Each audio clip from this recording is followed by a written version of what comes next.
BRS ఎమ్మెల్యేలపై marshals దురుసు ప్రవర్తన, హరీష్ రావు చేతికి గాయం. మొక్కజొన్న రైతులను కాంగ్రెస్ సర్కార్ ఆదుకోవాలని డిమాండ్ చేస్తూ అసెంబ్లీకి వచ్చిన బీఆర్ఎస్ ఎమ్మెల్యేలతో మార్షల్స్ దురుసుగా ప్రవర్తించారు. అసెంబ్లీ ఎంట్రన్స్ వద్ద ఎమ్మెల్యేల నుంచి మక్కలు కందులు లాక్కున్నారు.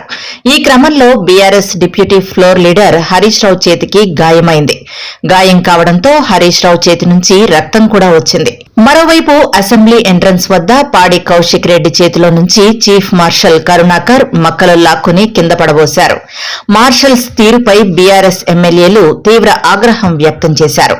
అసెంబ్లీ ఎంట్రన్స్ వద్ద కూర్చొని నిరసన తెలిపారు. మార్షల్స్ కు వ్యతిరేకంగా నినాదాలు చేశారు.